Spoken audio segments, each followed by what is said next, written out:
Hey, kia ora koutou whānau. Welcome back to another edition of Big Hairy News. Chewy, good evening to you, sir. Good evening, Matthew. How are you? I always feel like you're going to go into the count from Sesame Street when you start that.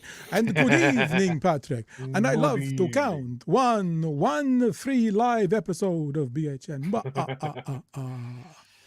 Nah, good man. How you doing? Had a fun day. Lovely day today. Only 12 degrees, but blue skies, not a cloud. Got a chance after lunch to get the dog up to the park for a half hour and went for a walk and threw the ball around. It was just freaking choice, mate. What a choice day. Sounds good. I have a stand-up show for the first time in it feels like a year on Thursday. Yeah. And I'm just sitting there going, should probably come up with some content. Should probably do some jokes at some point. Nah. No, Just wing it. I'd say I'd do Andy Kaufman. Just go up there and read Great Expectations or something and just see what happens. I had an idea once, and I think this is going to segue into one of our stories. Actually, I'm interested to see which one you're choosing to segue into. So let's go. Right? Yeah. So a Fringe Festival, I wanted to do like an hour-long show, which I'd done with some other people once before. But I wanted to theme it, and one of the shortlisted ideas that I had was to unironically just do Eddie Murphy's Raw, like the entire show, just me. So Raw, not Delirious, because Raw was the second either one of them. Because Delirious was the first one in the red suit, which is the legendary one. Raw was the second one in the purple suit. Yeah, early Eddie Murphy. Right. Basically, just word for word, but it's just me. Not even doing an Eddie Murphy impression. Just I have thought about this, his bro. Whole show. No, I've thought about this, and I've spoken to comedians about this from a conceptual point of view. I mean, what would be wrong with there's a lot of things about stealing jokes and stuff. You get a covers band. What would be wrong with advertise? No, I'm serious. Yeah. What would be wrong as a piece of performance art going up, having a big screen behind you, and it goes Eddie Murphy, and you tell some of Eddie Murphy's jokes. Then it goes Louis C.K., and you tell some of Louis C.K.'s jokes. And you go Chewy, and you tell some of Chewy's jokes. Like if you did it as a performance piece, and you acknowledged, you don't have to play, Monkey Wrench Foo Fighters that everyone knows it's from the Foo Fighters. You acknowledge who's it from. I think that would be a really interesting experiment to do as a performance. Someone else's jokes as a performance, as an homage, as a covers band, whilst acknowledging these are the people's jokes you're doing. Right. So I'm doing Eddie Murphy's Raw in next year's Fringe Festival. Is that what you're saying? Yeah, I'll produce it for you. Delirious. Because I mean, it's the combination Delirious. of I'm a South Island white guy. Yep. Middle-aged one at all. And also because those early Eddie Murphy stand-up routines have not necessarily aged well. You mean the woo on top of the thing? What I'm looking forward to most of all. Just one of them. Well, what about what the fuck is Guni Gugu? I look forward to that conversation from your mouth at the performance. I will produce it for you and pay to attend. They will come for me, Pat. They will come for me. Yeah.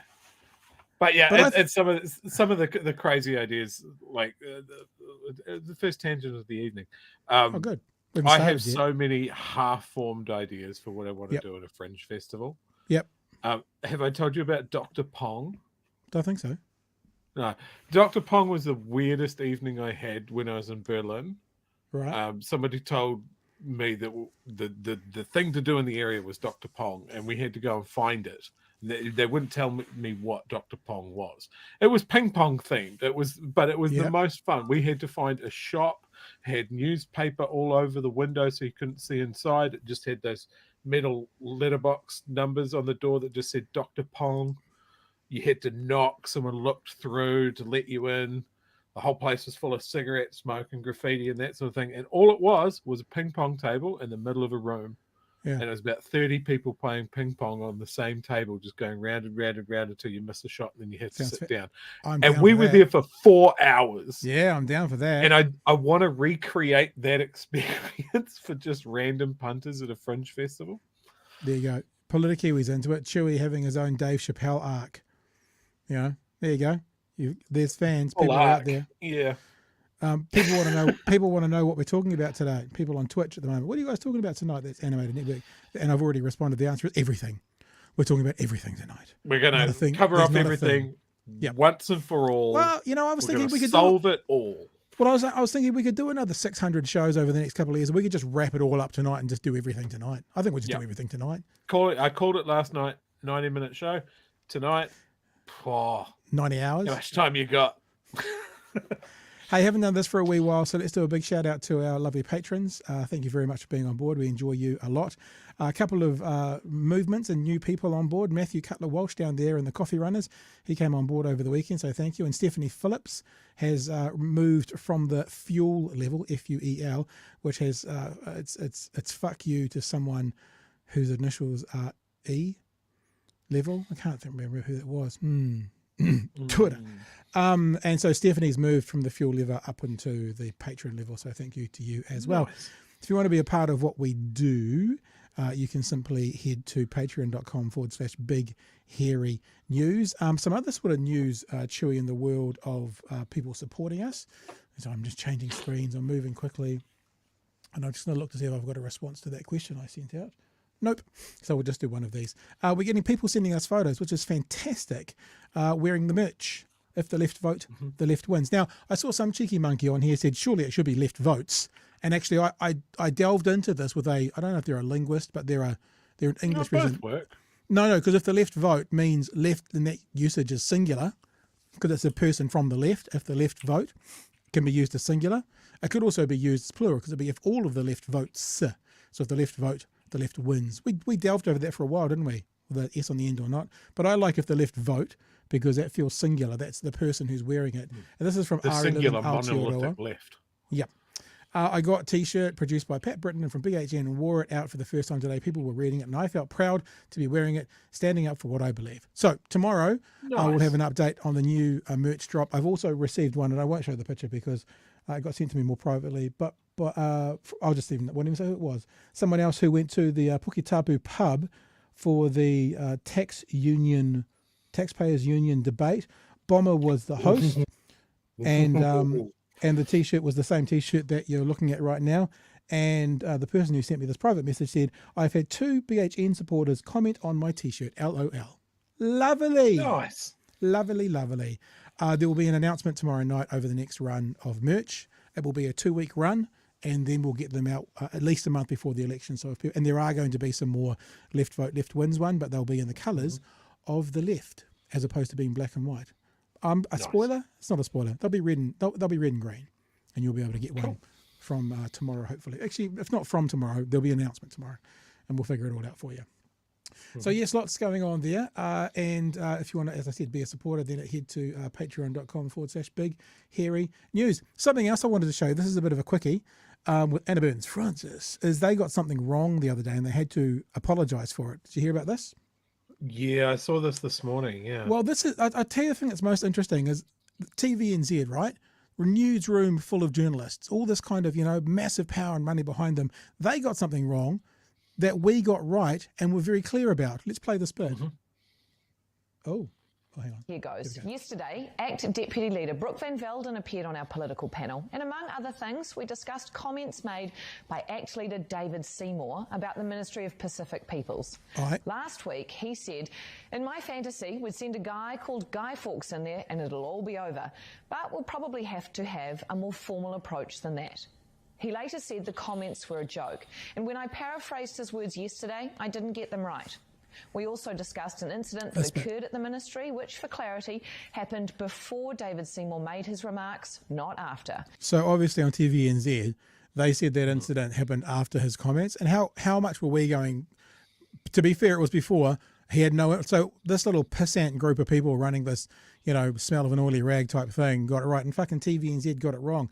To know what she said on Monday Breakfast, host Anna Burns-Francis paraphrased the statement that David Seymour said by saying comments about wanting to blow up Pacific People's Ministry.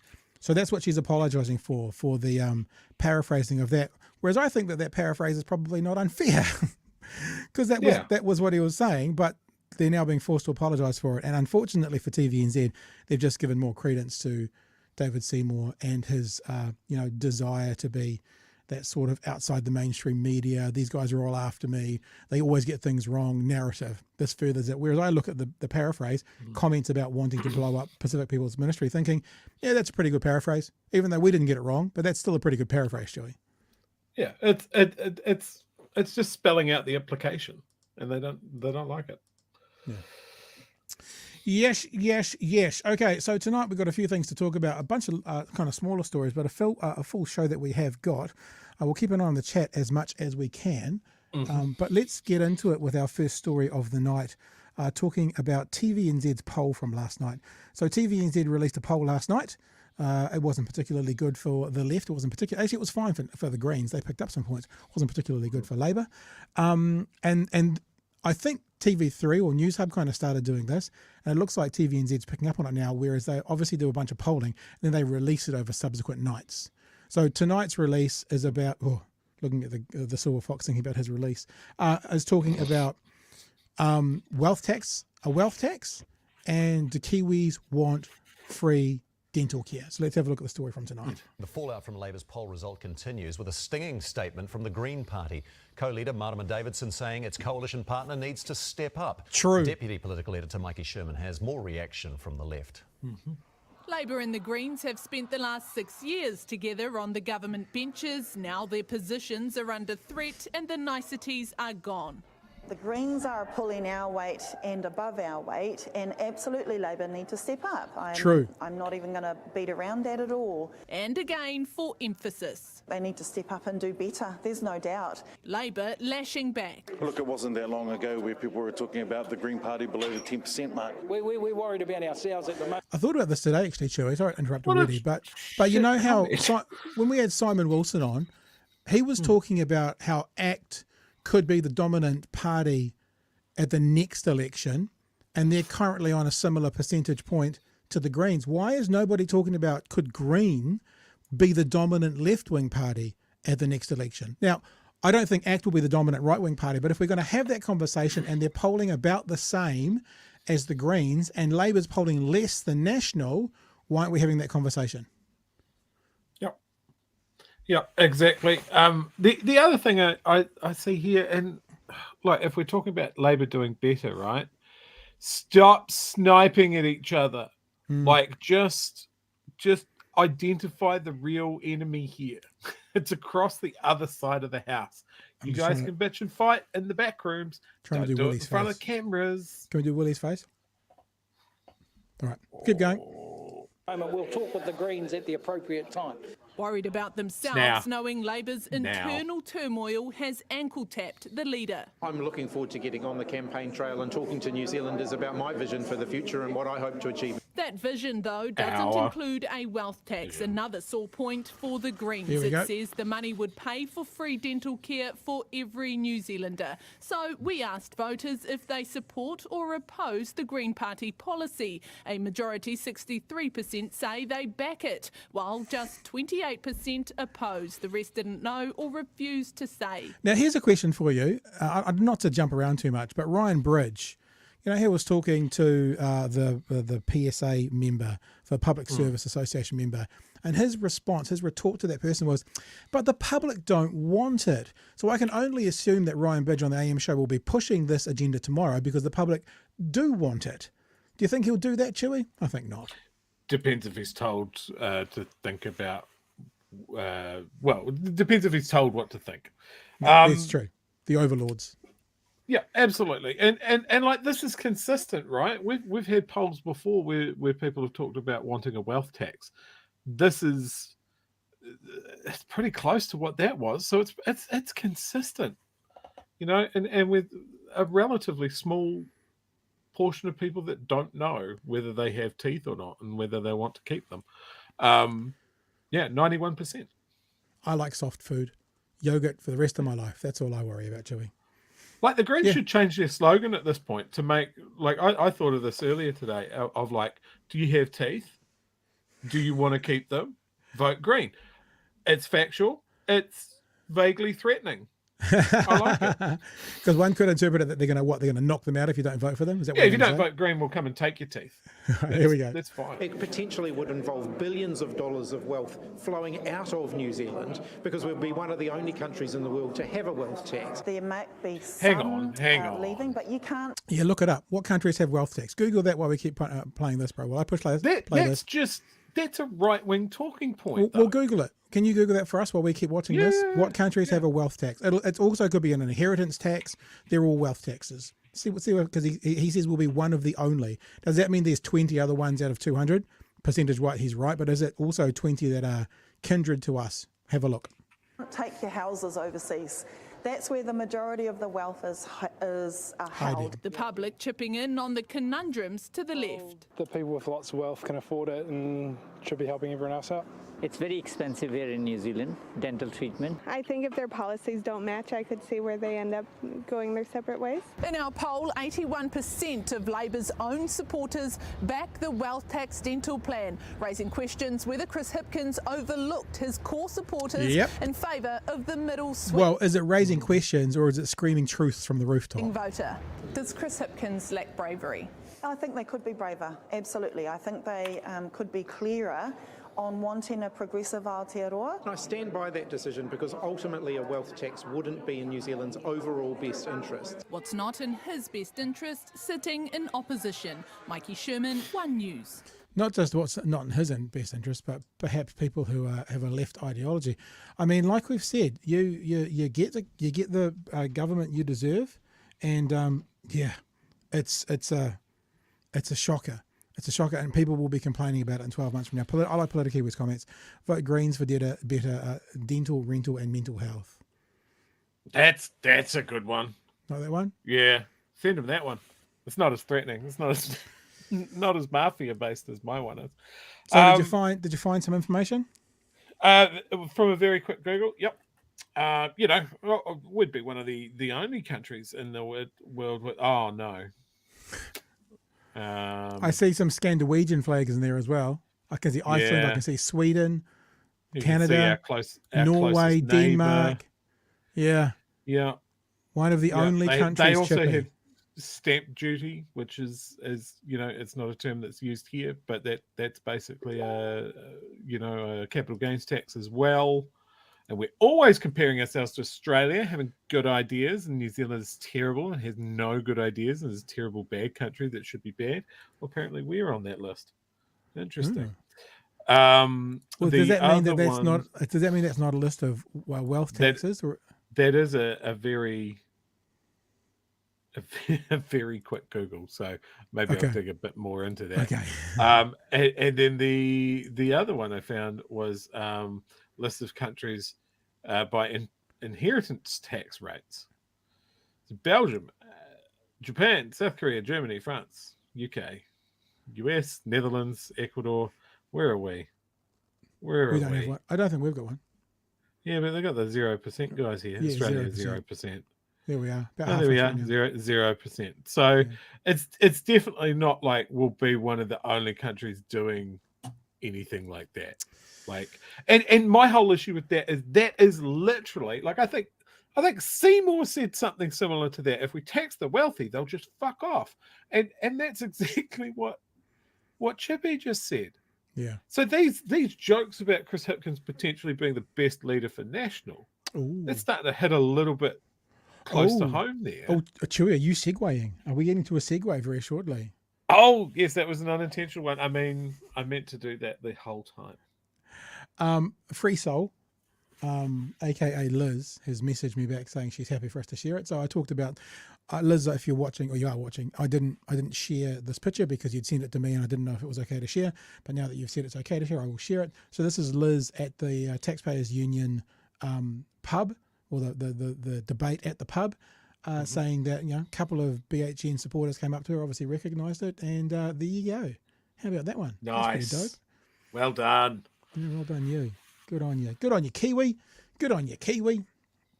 All right. Well, should we do it now? No, we won't do it now. We'll do that shortly though. But the whole thing about leadership and what's going to happen there, I saw I think it's quite a funny meme actually going around at the moment. But then after I kind of went, oh, it's funny. Then I went, I wonder. And that led me to ask a question, which we'll get to, about leadership very, very shortly. Here's something else I'd like to have a look at, if I can find where it is. There it is the latest announcement from Labor for a policy. Now, I kind of feel like the GST on fresh fruit and veggie is a bit meh, you know. I also think that National's attack back on it is pathetic, but it's not a strong enough policy to make people that excited. Although it did seem popular when the media were talking to people in the street, but I think even Labor said this will give people $5 a week. Really? I think most people probably lose $1 a week in coins somewhere in their house. So $5 doesn't feel like that big of a deal. Sorry, you're going to say? I mean, it's popular in the way that you go, oh yeah, that's good. It's popular in the way that you go, oh, when I put that new jacket on, oh cool, a $5 bill. That's nice, but it's not going to be like, oh my God, I can't believe I haven't had this jacket on for such a long time. Yeah, it's certainly not your kid needs braces, and you don't need to stress about that. I literally got that phone call today, Chewy. It's Lisa needs braces, dental care. The greens. Oh my God, yes, the greens have to get in now because my youngest is due dental care, and you know, it might come as a surprise for us being on such shills on the left, getting money straight from the government, but I don't really have $6,000 just sitting around. So come on, greens, get that in there as quick as you can. I mean, again, we know that this is an issue. They're talking about kids' dental health being abysmal in New Zealand. You've got tons of stories about dentists going, there's not enough intervention and that sort of thing. It's something that heavily affects your later life as well. Like, this is something that benefits so many people. Yeah, did you know? And they've costed it out. You probably do know that there is a direct correlation between bacteria on your teeth and heart disease. Like people who have bad teeth and don't keep a hold of their teeth and get, you know, cavities and get plaque and all that kind of stuff, the risk of heart disease is exponentially higher. There's some kind of correlation. So yeah, absolutely. For you and for us to keep our teeth healthy, we'll keep the population healthy. And this is where the right then stop the fucking conversation. We'll keep tax-paying people in employment because they won't have to retire early, will bring more money back into the country overall. So whether you look at it as a social issue and you just go, fantastic, we'll be happier, healthier people, or whether you go, you know what, it's like you know, it's like giving a person who can't walk prosthetic legs so they can walk and get back into the workforce. There's actually a byproduct of it, which is they become more functioning members of society to put more tax back into the coffers as well. So it's a two-way street. It's not just one way. Just looking at the chat, Pat, this is too good to leave. Don't you put row in here? No, I have found like we talk about single issue voters. I have found the most single issue voter I have ever seen in the chat. Yep. I hope they cut GST on beetroot be a great fiscal year for chutney. The chutney voting bloc has presented itself. I thought you were going to tease me and put Rose one up there that says kids braces $10,000. Look, I don't mean this against you, Ro, personally, but whoever thinks that, just go fuck yourself, please. Honestly, there'll be a what do they call it when you ask for money online? That websites, go service me or something like that. I think that's what it's called. Maybe that's a different kind of website. Kids braces heaps cheaper than that, mate. I get some wine from Mitre 10, some super glue. Sweet, bro, sweet. Rubber bands are in there. Sweet. Anyway, this current diversion from the topic was brought to you by the letter V. Thank you, Chewy. For vaping, this current tangent is brought to you by the letter V. So, because it started with me saying about the meh attitude around the GST, this feels a little bit more like a bit of a meh kind of conversation. What Labor is planning to do with vaping stores on some level. We'll get into it. Tēnā koutou katoa, Labour's vowing to vaporise the vaping industry by stopping more than 6,500 retailers from selling vape products. They cap the number of total retailers to just 600. That's a dramatic cut from the current 7,130. So basically they're cutting, what is that, 90%? Because 10% times, more than that, probably 91, 92% of the stores, that's the plan. A vaping retailer licence would be introduced in order to sell the products, and the fine for selling vapes to under 18-year-olds would be increased to $15,000. Currently from 10,000. Lloyd Burr has the story. There are hundreds of vape shops like this across the country. They're not actually shops, but retailers within existing shops with a separate name and entrance. Shops seemingly so hell-bent on selling addiction. Across the road, another dairy skirting the rules with the same thing, always a step ahead of the government.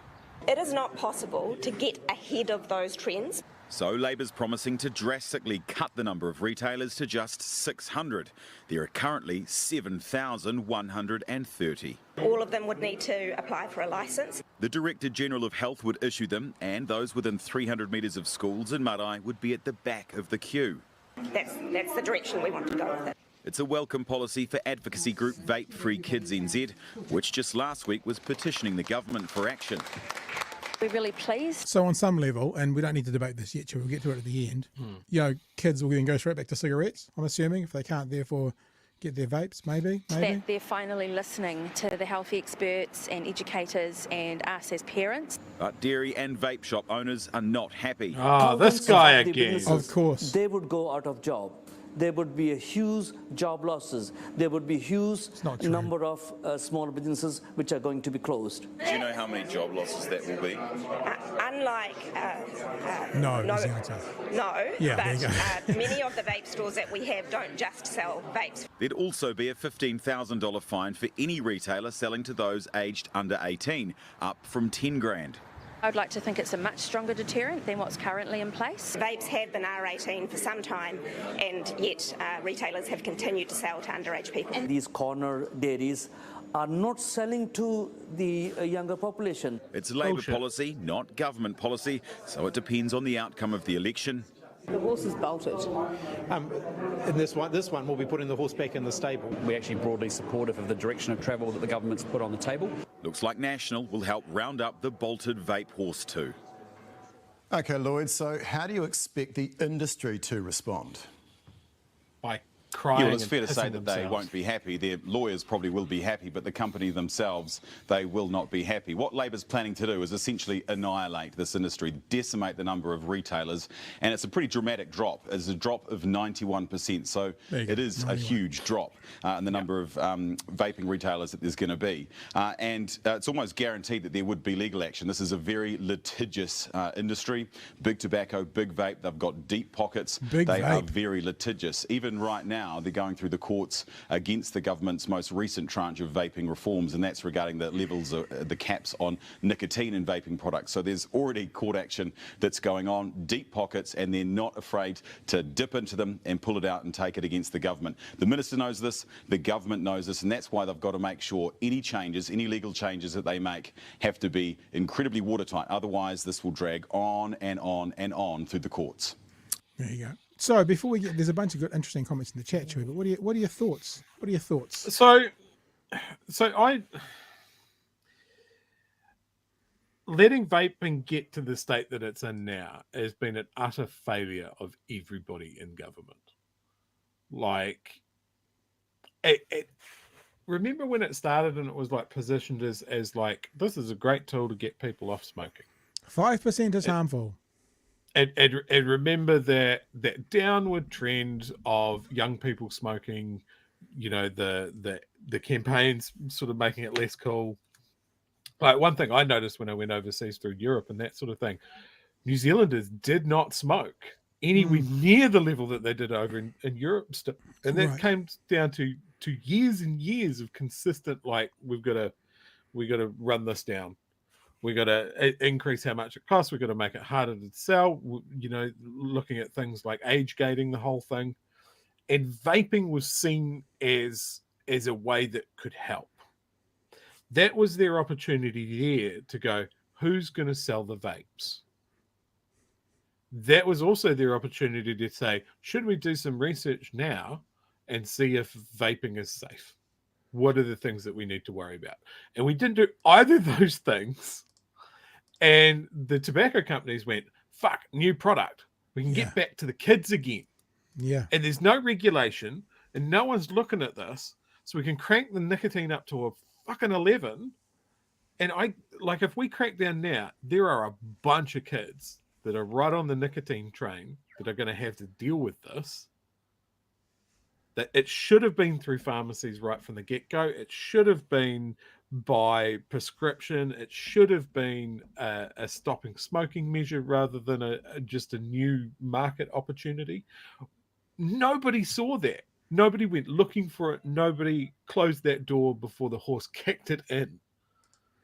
So we're fucked up. We're fucked up real bad. And it reminds me of when, party pills. Synthetic cannabis and that sort of thing. We fucked that up as well. Yep. Yeah. It was like, did no one ever think of the unintended consequences of this? Yeah, but I didn't know that. Yeah. This is the thing that I was thinking about this and people talk about, back in the 1930s, prohibition, how it didn't work, yada, yada, yada, yada, yada. Our only example of that in modern time in New Zealand is BZP party pills. Because BZP party pills were banned outright, and it was all the same arguments. It was like, they'll go and they'll become an illegal substance, and they'll get them from the gangs, and they'll still be here. But actually, it worked. There's no BZP party pills anymore, and even if there is still a black market for a very small percentage, it's worked 95%, 99% of people they don't exist anymore. So my question to the government is, if vaping is as bad as what a lot of people are saying, and there's lots of people saying in the chat as well, why not just ban it?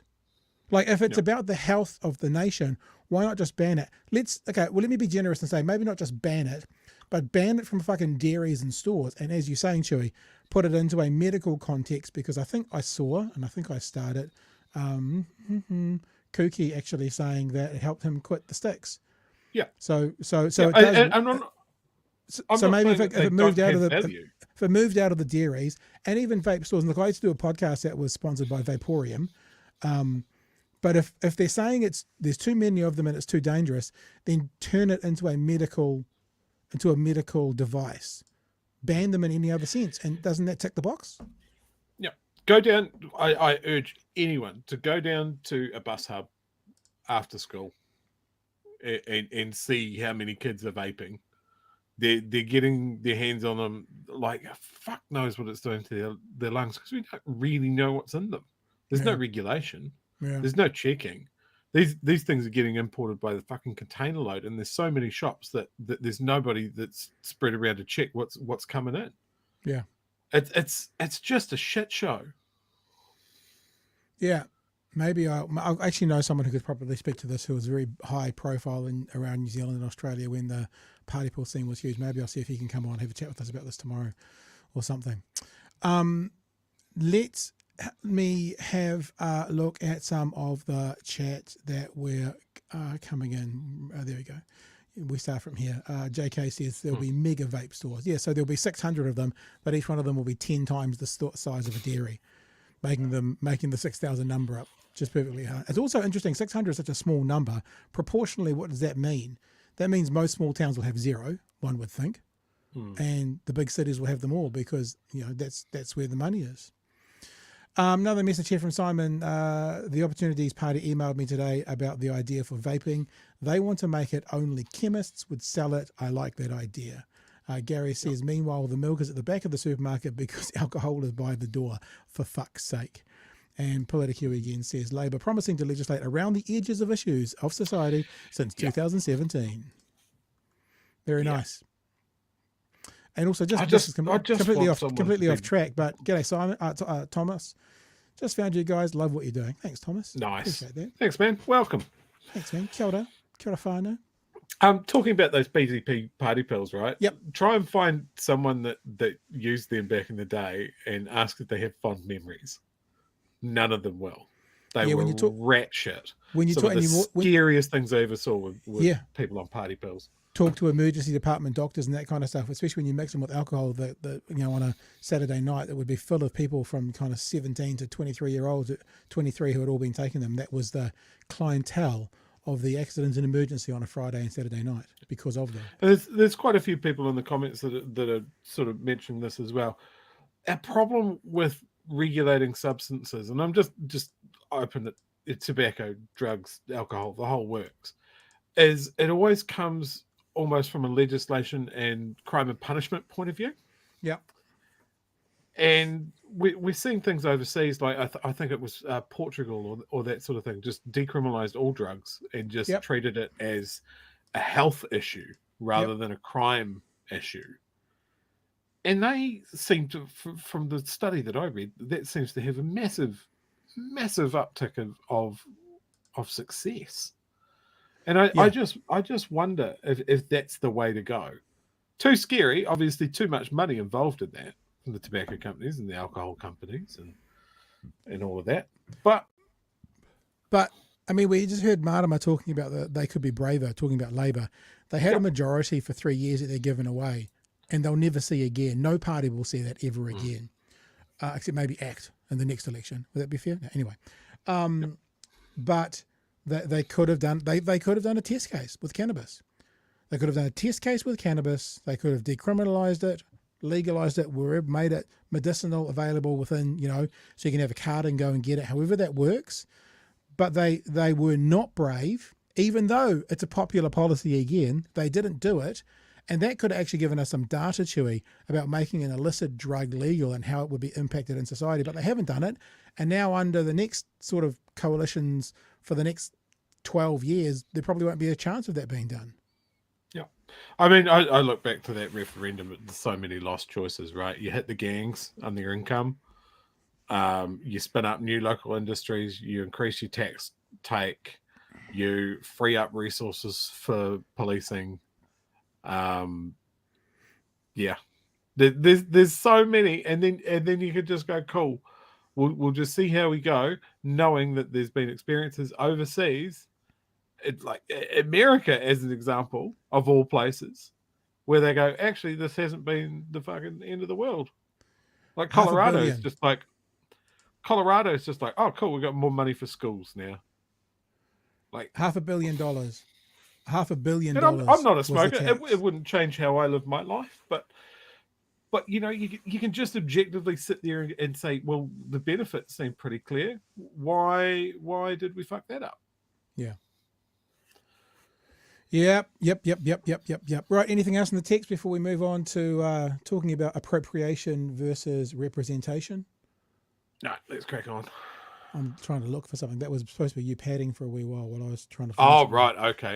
Well, I can find some comments. Overindulging is the problem with smoking or vaping or drinking. Is education on how to minimize the thing. No, because you got to be a good Southern man and you drink your spates on a horse. While blowing fat clouds out of your vape and then do a line of White Dragon to round out the weekend. I assume. Good on you, mate. Right. Thank you. So I'd like to, I had a conversation. So I wanted to talk a little bit about the story that was going around the internet over the weekend. I don't know if it's died down or not. It probably hasn't technically, to do with Bradley Cooper. We teased this last night. Bradley Cooper and wearing a prosthetic nose. And there was quite a bit of noise made in some circles. I suspect the very precious far left circles, in my opinion, about a prosthetic nose, and this term Jew face I find just repugnant. It just feels wrong, but they're likening it to blackface.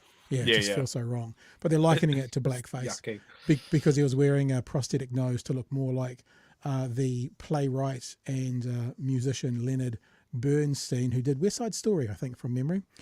And the part of this conversation that I'm really interested in is the idea of appropriation versus representation and where those lines are. So what I've done is I actually because it's about Jew face. I thought, well, I'm not part of that community. We should get representation and have a kind of a chat about it and see what's going on. So I made contact with a synagogue in Wellington. I contacted their office and I suspect most synagogues in New Zealand would be a bit like, in the current climate of what's going around the internet, might be a bit iffy about it.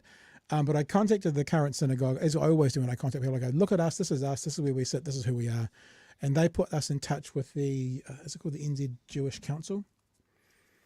Yep. The spokesperson for the New Zealand Jewish Council. So I went to the synagogue, which I think, as from my Catholic roots, is basically the church. So I went to the Jewish church. The Jewish church said, here's the person we'd like you to speak to. And we spoke to that person. Her name is Juliet Moses. And what I've done is, the conversation was too long for this show. And like from in the past, if they're too long, we'll put them up in their entirety on the Patreon, and we'll play some clips as we go through the night. So if you're a patron, you can go to our Patreon, patreon.com/Big Hero News, and you can hear the full, it's about 35-minute conversation. So it was too long to play in this conversation. And the more kind of looking into this idea of Jewface, the more we found, how do we say it, Chewy? Many in the Jewish community didn't really care about it. Yeah, Would that be fair? I reached out to a few people that I know, and that the people that I know recommended that I could ask, and that sort of thing. In my experience, was the vast majority of people were like, we don't really care. We don't see this as an issue. And that kind of lines up with what Leonard Bernstein's own kids have said. Yeah, probably. Is that they don't have an issue with it. And I think that's where I sit as well. Well, let me read this out to you, because this is what we do. Maybe this is when my talkback brain kind of takes over. I go, oh, here's an issue. I can use that to get into another conversation. I can use that topical thing to talk about something else. So I wrote to a group as well called the Alternative Jewish Voice. And this was their response to me. Hi, Pat. Alternative Jewish Voice tends to be very focused on issues concerning Zionism, Palestine and Israel, and how they intersect, as well as anti-racism and the current narrow Jewish representation here in New Zealand.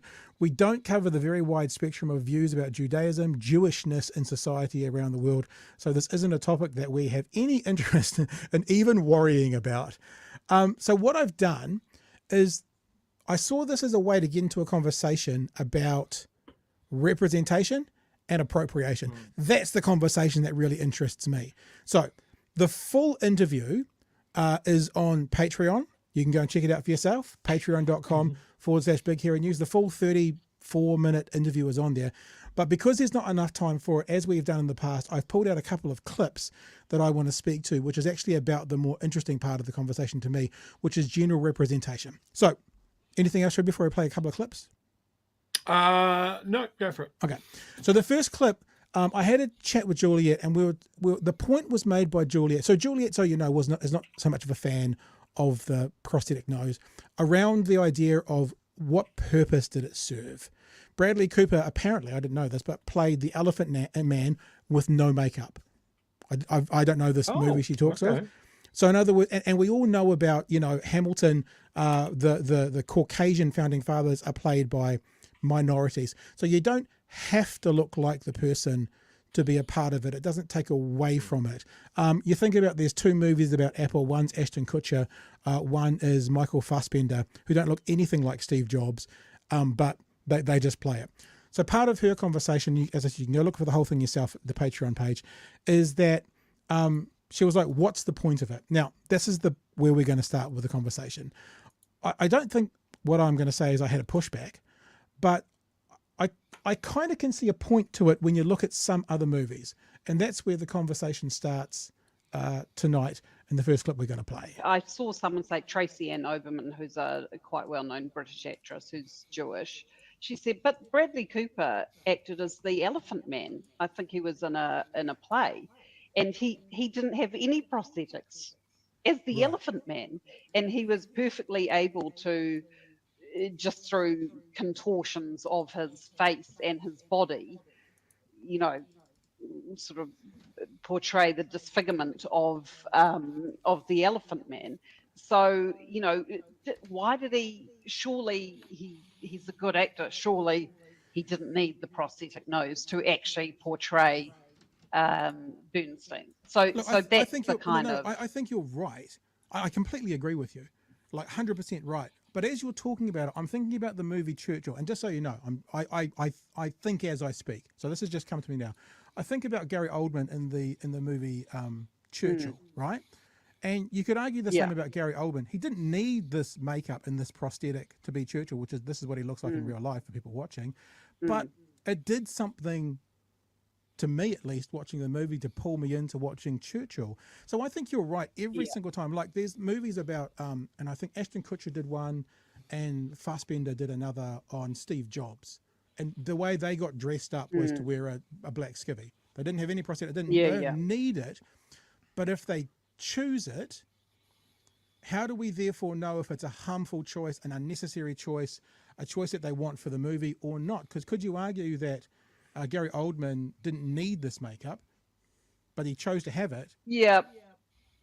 Or is it because because we're talking about a Jewish trope? We should be more sensitive with those choices. It's the racial stereotyping. Right. And look, I'm not even.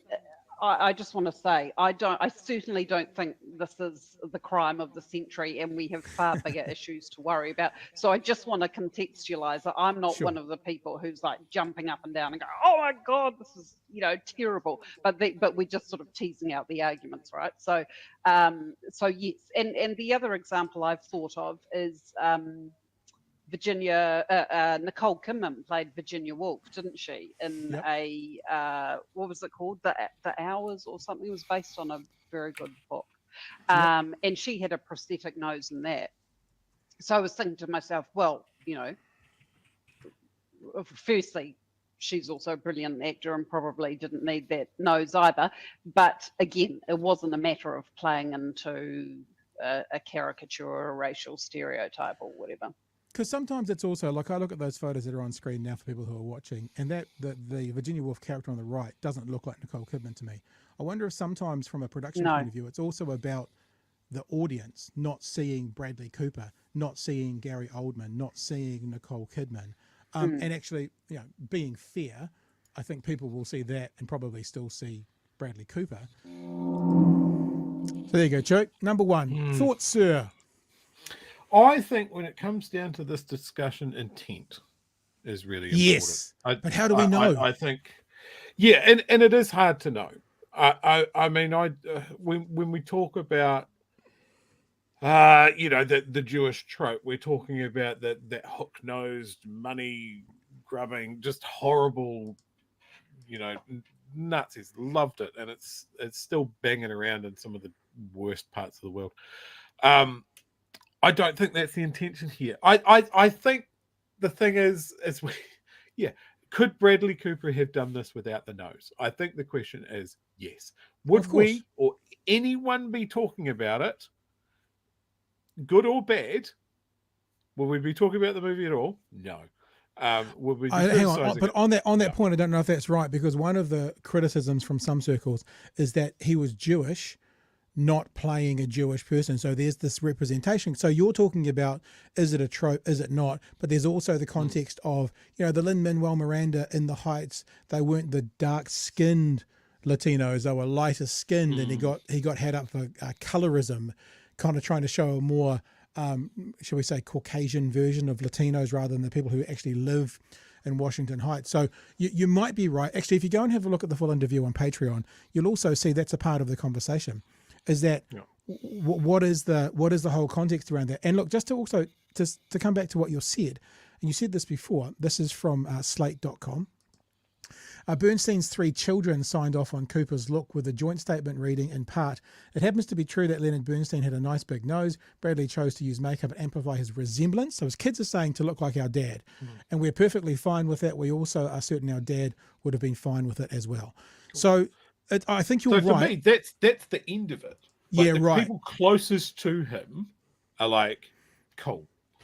And then I think people have latched onto it. And, there's so many questions about actors and the portrayal of characters and tropes and all of that sort of stuff. And some of it is quite worthwhile. Some of it I think should be couched in the style of, like, is it there to take the piss out of a group or make them lesser or smaller or punch down or that sort of thing? Or is the community that is being represented happy with the representation, or is it somebody like we've discussed in the past going, oh, here's a way that I can prove that I am the most virtuous person around by pointing at this. Like I think of another example, Scarlett Johansson in Ghost in the Shell. Right. Like that was a big thing about, they've cast a Caucasian actor to portray a Japanese character, right? Because it was an anime. And I was like, oh, this is a good meaty one. And then you see the comparison between the anime and the movie, and you're like, oh, okay, well, the cartoon didn't look particularly Japanese either. And when you get down to it, it's a robot. so people got really bent out of shape. And then I think there's some quite legitimate ones. I think there was a movie called Aloha or something where they cast a white actress to play a Hawaiian character and just darkened the skin up a little bit. And I'm like, oh, okay, I'm a bit more uncomfortable with that one. That one's interesting though with ScarJo, because she's not playing a nationality, she's playing a cartoon. So is she playing a cartoon which is representing a nationality? It's like 2 steps removed. That's a really interesting one.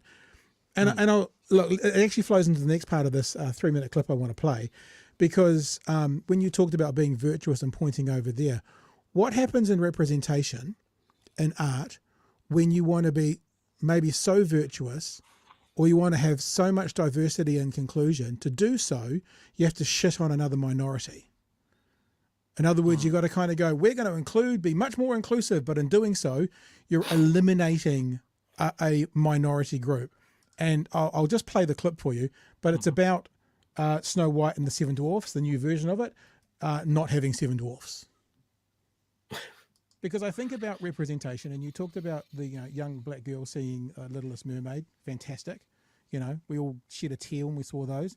But in the same breath, what about the young kid with dwarfism that now doesn't see the dwarf, the little person up on screen, other than Peter Dinklage, who's in everything.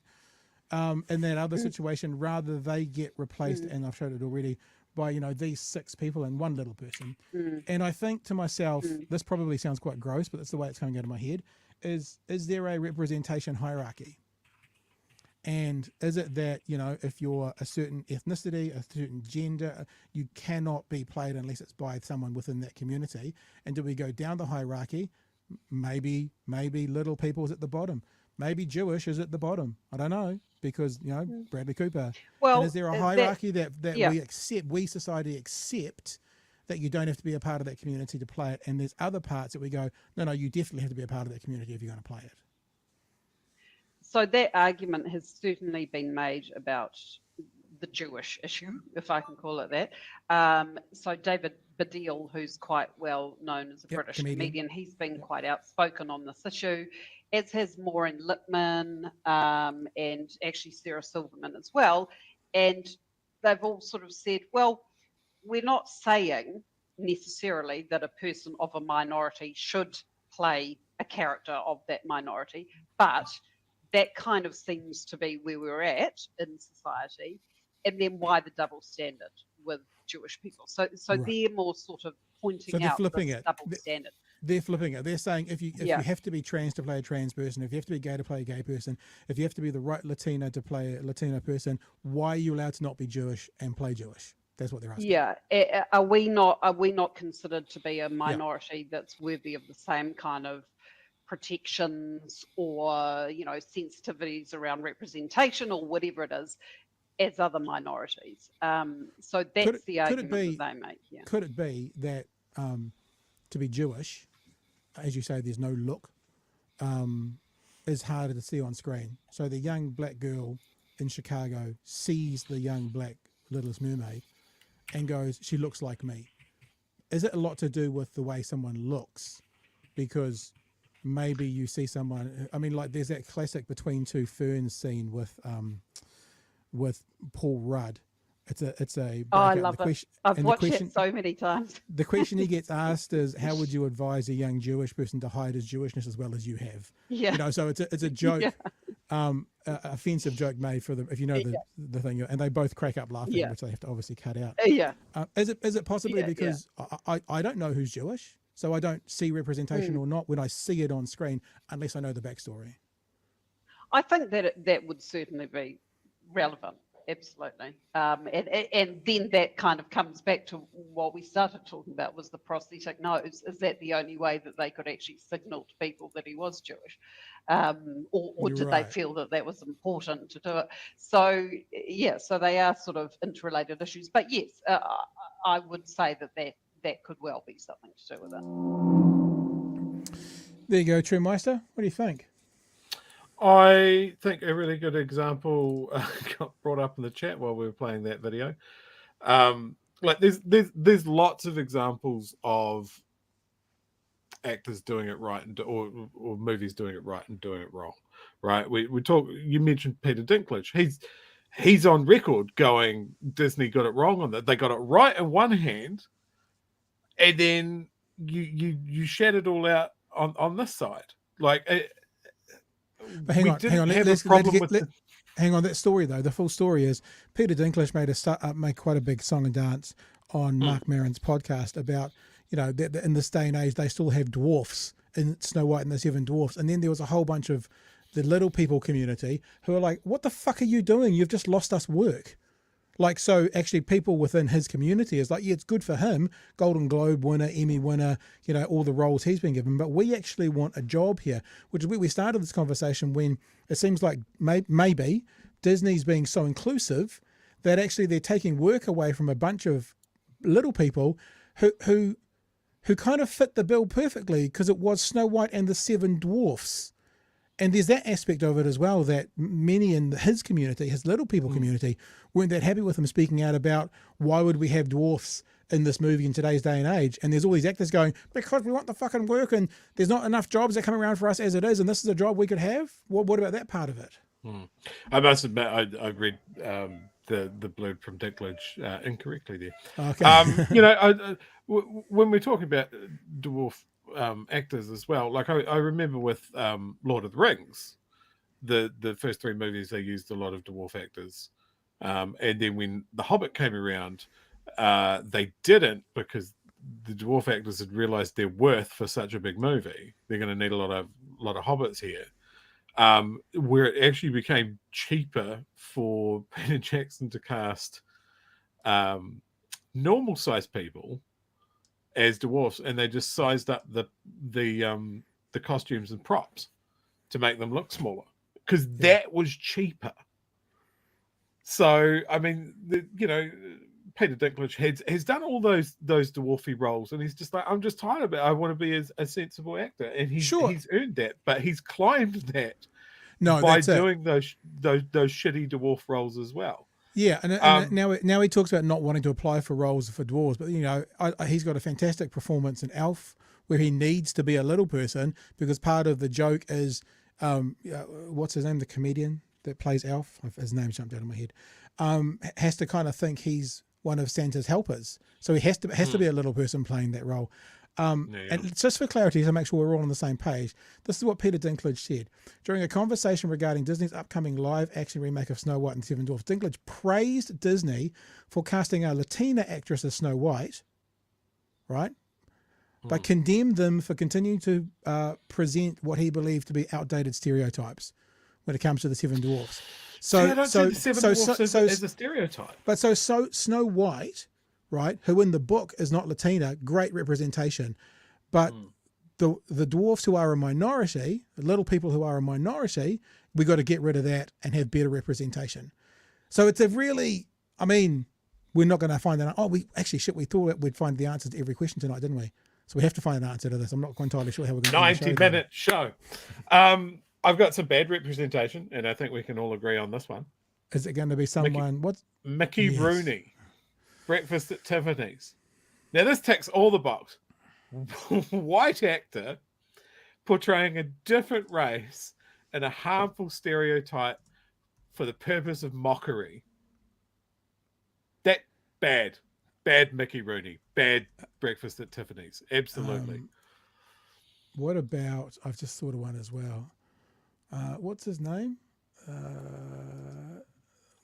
John Wayne playing Genghis Khan. Have you seen that one? Oh, fuck me. John Wayne playing Genghis Khan. Jesus Christ. But then again, like, so I think we're going to wrap up this conversation now. We're talking about intent, right? Because then you look at Robert Downey Jr. playing a black American in Tropic Thunder, and wildly described as a fantastic role, because for some reason they were able to make the intention clear that the actor playing the actor was a blonde-haired, blue-eyed Australian, and they managed to spin it to point out how ridiculous it was for that person to be playing a black American soldier. So even though he literally did blackface, black body, black everything, they managed to get the script down well enough to show that what we're showing is the lunacy of someone wearing blackface. And I guess give them credit, they managed to pull it off, because in this day and age, if you tried that, even if that was the intention, you'd still probably be quote unquote cancelled. Did I say the wrong name? Because Kookie's just saying Robert Downey Jr. I might have said a different name. Yeah, Robert Downey Jr. in Tropic Thunder. There's actually a great clip, and this is probably the only time that's it's from the Joe Rogan Experience, whatever. Jamie Foxx is talking about Robert Downey Jr. in Tropic Thunder, and he's just like, people completely missed the idea. And I remember that blowing up before the movie dropped, and I went to see the movie, and I was like, oh, it's really clear what they're doing. They're poking fun at the thing that people were criticizing them for. 100%. That's good satire. 100%. That's exactly it. And they did the right thing. They just carried on. And you know, it's fine. And Robert Downey It's Jr. fine. has said, maybe it was the same podcast that Jamie Foxx said, you'll never be able to do that again. That'll be the last time that ever happened. Yeah, no, it is actually. Go and find the clip. It's pretty Big easy fans. to find. Chewy and I are big fans of Mr. Rogan, obviously. Yeah. But yeah, look, in this, just to cover it all off, in this particular instance, when we're talking at the bottom line for me is his kids are fine with it. They're the people closest to him. Yes, this question, did Bradley Cooper need the nose? I would say probably not. I don't think it would really add to the movie too much. It's not in the same leagues as the prosthetics that Gary Oldman wore, which made him unrecognizable. Yeah, I totally. completely forgot he was in the movie. It was Winston Churchill. It was like, what's the Irish actor? Young fella, not young anymore, who played the Joker, and he was unrecognizable. Yeah, no, it was Penguin. A penguin, sorry. Unrecognizable. Same sort of thing. Look, yeah. And I think, look, it's people being really, and I think rightly sensitive to the Jewish hook nose meme trope, whatever you want to call it. It's fine to be sensitive to that because it's been fucking weaponized. And I think what decades. I think what I'm learning, and I've been educated by several people in the Jewish community about this, and I remember having this conversation on this show with someone when I was a bit like, why is anti-Semitism seen so much worse as even racism sometimes? I don't know if it is or not, but it seems that way. And the answer that I learned was, it's not that Jewish people get blamed for things down the end of the line. It's that when you get to the end of the line, they're always blamed for things. Like they're always at the end of, they're always the last group to go. If you track down to who was the original sinner here, it's always the Jewish community. So therefore, if a real life person had a bit of a hook nose, and this is what I think I heard in the conversation I had, which you can see on Patreon, and they're Jewish, even though that might be accurate, it might not be good to portray them with a hook nose, because that speaks to the trope. Even if it's accurate for that one person, it speaks to the trope for all the Jewish community. And at the end of that line, they'll get bitten for it. And that I often think about that when I think about anti-Semitism. It's not that anti-Semites blame Jews for stuff. It's that they blame them all the time for everything. They're always the ones at the end of the problem list. You know what I mean? Yep. I think the other aspect of it is Jews are in the interesting position that they're a religion and an ethnicity. But what does a Jewish person look like? I don't know if they're an ethnicity, because that would be Israeli. Well, no, that'd be a nationality. Ethnicity? Oh, yeah, okay, fair enough. You could be a non-Jewish Israeli. Yeah, no, fair. But you know, there's a huge gamut, like our guest. You know, for the interview, like if you just put a picture up, I wouldn't be able to go, "That's a Jew." Yeah, like I could with a Chinese person or a black person or that sort of thing. So, but even so you that, only have those harmful tropes to come. But even that, you said a Chinese person. I mean, they could be from a myriad of Asian countries. Don't know if we'd know if they were there.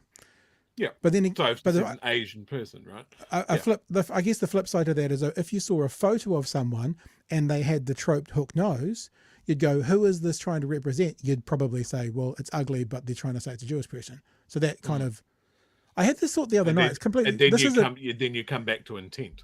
Yeah, this is back to this is a bit of a tangent, but because I didn't think about this for this show. I thought about it a couple of days ago. I just thought, are stereotypes because they're percentage-wise mostly true? Like, we think of people from Holland being tall. Is it because in Holland they have a very tall population, or is it that they don't? So in the conversation that you can see on patreon.com, right, if you go and watch it, that was talked a little bit about by Juliet, and she said actually the trope of the big nose is not even accurate. Like, the majority of Jews don't have big noses. So the stereotype is inaccurate. And even I was having this conversation 2 or 3 days ago in my head about other things. I was just like, are stereotypes because they're mostly true? Or are stereotypes because they're used to punch down and they're not true at all, but it's been put onto an ethnicity or onto a people group as a way to kind of make them lesser? And I think it's that, thinking about that conversation. Yeah. Before we move on, let me just do this as well, because I said who it was. There is Colin Farrell. Yeah. There is Colin Farrell as the Penguin. I did not pay a lot of attention. Well, I knew Colin Farrell was in that movie. I didn't know what role he was playing. So I think I was about 3/4 of that movie going, wonder when Colin Farrell's going to turn up. Because he's quite highly credited and I couldn't see him. And then, yeah, I was like, oh, shit. That is, like, prosthetics can have, like, when you're promoting a movie, right, you want a big name actor. Like, we really need to talk about the real issues with Bradley Cooper, that he took a fantastic role away from a raccoon. And nobody talked about that. Moving on. Hey, last comment for the night, and Chewy, you're not going to do an hour-and-a-half show, but we're going to do this because we've teased it. I saw a meme that went around today, and it made me kind of go, that's interesting. I'm going to paraphrase what the meme was, but this was the photo that was attached to the meme, right? And as you can see, it's the 2023 New Zealand general election. It's got Karen McAnulty and Nicola Willis as the leaders of Labour and of National. Those dates, though. Leader since 2nd of September. Pardon me. Since 6th of September. Now, the tweets that were going around with this on it, I saw 3 or 4 of them, were basically saying, here are the headlines in 3 weeks from now. That Karen McAnulty will be the leader of Labour and Nicola Willis will be the leader of National. And I just thought for the first time, I'm not really interested in the National one. I don't think there's a chance in hell of that happening. But I did think for the first time, we were reading something the other night, Chewy, and it was basically, desperate times call for desperate measures when it comes in politics. And I'm like, if that's the case, and this is for you guys in the chat, love your thoughts around this, do they need to roll Chippy and give someone like Karen McAnulty a chance leading up to the election? From memory, Jacinda got in quite late. I don't know if it was this late, but quite late. And if they put Karen in now, or someone similar, would it be a better outcome for Labour or a worse outcome for Labour? And there's no story around this. This is not a news story at all. This is me just kind of looking at the meme going, oh, that's really interesting. Yeah. Yeah. So what are your thoughts, Chewy? Oh, honestly, I think they're at the point where they need to try something dramatic. And I don't know if they can see it. I think they're relying on Hipkins being really good on the campaign trail. But if I was brutally honest, I think the rot has set in. little too late. Too little too late. Yeah, Someone last night, when we were talking about this, someone last night made the very good point that McElnulty is not also tied into the COVID response like Hipkins is. So he's kind of free of that, which I think is I think that's a bullshit response, because we've had by and large a good COVID response compared to the number of New Zealanders that are still alive. But I understand the marketing point around that. Yeah, and I mean, when you look at Andrew Little stepping aside, you know, he wasn't rolled. He chose to step aside. He looked at the writing on the wall and went, "I can't win this. I'm not resonating with voters." Yeah, I mean, it would be interesting to see if we could find a poll result. 1st of August. With him. 1st of August, Andrew Little stepped aside. Yeah, So but yeah, what was his preferred prime minister polling before he did that? Don't know. But he looked at the writing on the wall and went, "I'm not resonating with voters. I can't win this. I need to step aside." And I think at this point, whatever Labor's doing is not working, and when, you know, they're doing major pushback against their support party, it's just like, no, guys, you're not seeing it. This isn't helping. What you're doing is not working. It's not resonating. So the chat's interesting. Roll Chippy and send him and his sausage rolls packing. Would we do better or worse? Worse, says Bradley. Kookie says would bet on that horse, people. Gareth says nothing to lose. Hipkins will be left in the Judith Collins position of having to front the election results before a new leader starts to take the reins. Kieran would be mad to try and build a platform this close. I actually kind of agree with that. I think Kieran may not want to taint his thing. Although in saying that, if Kieran or person X took over and they still lost, but they went from kind of 29 in the polls to 35 in the polls, that would be seen as momentum going into next year as the leader. Jacinda Ardern is 3 months, says Simon. Gareth says it's too late. It would smack of desperation. Yeah, but if it was a desperate time, who gives a fuck if it smells of desperation? I don't know if it is or isn't, but if it was, who would care? Roll Chippy will just give opposition talking points. Better some last minute good policy. I don't disagree with that. I think Hipkins. Yeah, I think Hipkins will be the party leader for a couple of years. Oh, okay, interesting. I think the other point of difference with Andrew Little stepping aside, right, is that there wasn't a change of leadership and then massive policy changes either. It was just a different front person. Where a lot of the criticism that we have of Labor at the moment is that policy isn't exciting either. So I think just putting a new face on it isn't really going to, you know, you're just kind of shuffling the deck chairs around rather than, let's say, Kieran coming in and going, right, I've got my own fucking ideas.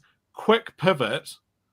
We're stealing the Greens' homework and we're all marching in lockstep now. Let's go. We've said it since day one that they should be actively working with the Greens. They should give the Greens all the far left policies. They should take all the centre left policies and they should actually work together because they are a left bloc, no matter how they look at it. NZ Doom says, looking at their policies, I don't think Labour's proudly socialist MP would have much support. I'd rather see the party as a whole return to their roots. Again, don't disagree with that. And these kind of... How do they learn that lesson? Yeah, like, well, I guess they get 25% of the polls. Fucking drubbing. Yeah. Yes. All right. Interesting. Yeah. And look, as I said, this is no news story. This is no headline. This is no nothing. But it's going around the internet a bit at the moment. This joke, and I just thought, gosh, it's interesting. What I mean, like Chewy, you bet quite a large amount of money with me. I remember on Luxon being rolled before the election. How are you feeling about that right about now? I am going to write that up to the National Party being the party of cowards. Or it could be, if we want to be serious about it, the reasonably large evangelical bloc that makes up National. Gareth thinks that our comrade McElnulty might be in the chat. Very good. Say hi from us. You should come on the show. Announce his run for the chair. Do you know, I thought about this the other day. This is showing my bitter side. I used to have Jacinda Ardern on a radio show every single week, and then when she became Prime Minister, she wouldn't go near us anymore. You know, ghosted you. Ghosted me. ghosted us. I understand she's too busy, so I thought, imagine getting someone like Karen on a few times, and then he becomes prime minister or leader, and you never hear from them again. I'm just like, it'd break my heart. So fuck you. No, I didn't say that. Simon says Andrew Little's highest polling was 16% when he was party leader. No, there you go. Yikes. I mean, mind you, 21's not that far off. No. 21 is not that It ain't 30. It ain't 40. Maybe that's it. Maybe if there's one more poll. Look, I mean, I actually agree with everything's been said. It would look desperate. It would be a Hail Mary. It's probably not going to make a big difference. But if you're looking down the barrel of a massive defeat, remember a week ago, we got told by Tova O'Brien that their internal polling they were happy with, whatever that means today. But if you're looking down it and there was like only one way to possibly get out of it, would it be a consideration? Maybe. Just had someone flick me a message. We were talking about Tropic Thunder. Yeah. And Jewish tropes. We forgot a character. It's Les Grossman. Yeah, the director, Tom Cruise.